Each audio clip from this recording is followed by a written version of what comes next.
design project one. Alright, we had a design problem. It was to make, the problem was that we needed to make living in the dorm more fun, more comfortable, or easier. So we came up with the problem that space and storage opportunities in the dorm were not exactly the most fitting for a lot of college students. I know myself, I have a lot of stuff, and I need to put it somewhere. So we took several steps. We went all the way from asking for customer needs all the way to actually building our physical prototype. So our first step in the design process was determining customer needs through a customer needs assessment. Basically, we wanted to determine what needs our customers deemed important, what they wanted in their room. So to begin, we all gathered different surveys from 3 different people from different schools and here at Penn State to determine what they wanted. We continued by grouping these customer needs into subcategories, just various subcategories. And then finally, we determined the importance of customer needs through this table here.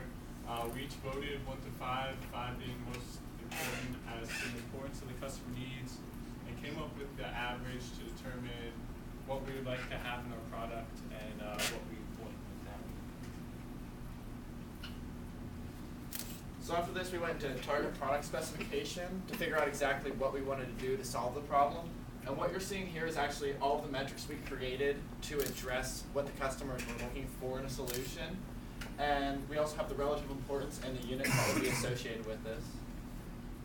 And then what you're viewing here is actually a matrix of the metrics that we came up with, along with all the customer needs. And if we were to design a product that were to incorporate all of this, it just shows how everything would be addressed.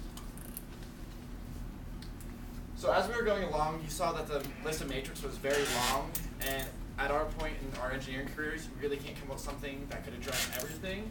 So we decided to take a route of possibly looking to design a desk. So what we did is we just found the metrics that were associated with a desk, and we went out into the field and got some research and data, and we took data from East Hall's, a desk from Staples, which is up on the top, and a desk from Walmart, and used that for our data.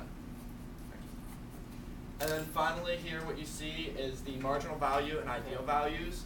And what this would be is whenever we go to create our prototype, exactly what we want it to be able to do. Marginal is we'd accept it, but honestly we were shooting for an ideal value. For concept generation, before class, as every other team did, we each did 5 sketches. We then came to class and we collaborated these drawings together. We found a common theme with a desk. Each of our desk concepts had similar and some unique ideas, and we used all these ideas for our final prototype. Here are some examples of the concepts that we generated. As you can see, here's a desk with a hinged, foldable addition, and we used a lot of drawers. We thought it was ergonomically shaped for body. Here we have another pull-out desk space, and that was the most common theme with all of our concepts, and a garbage disposal.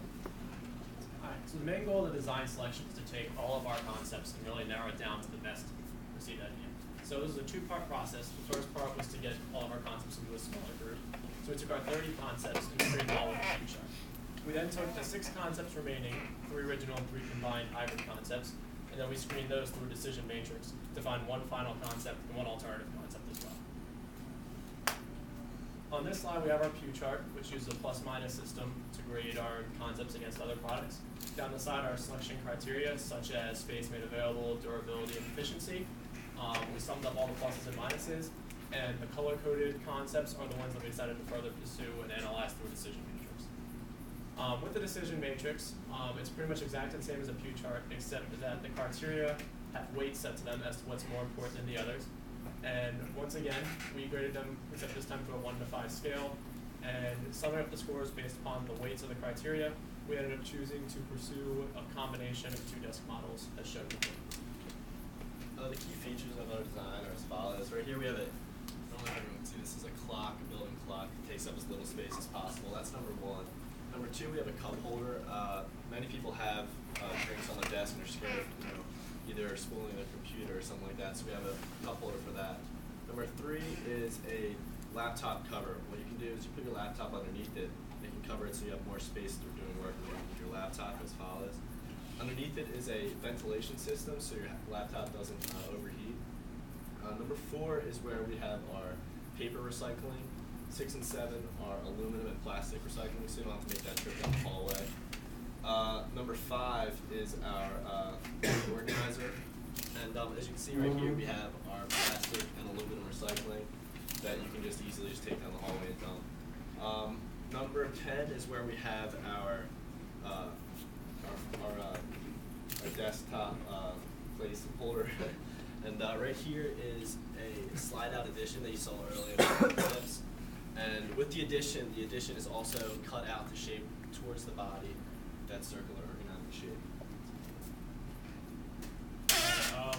Prototype, we kind of went through it already, but basically it's a 1 to 2 scale model, mostly functioning.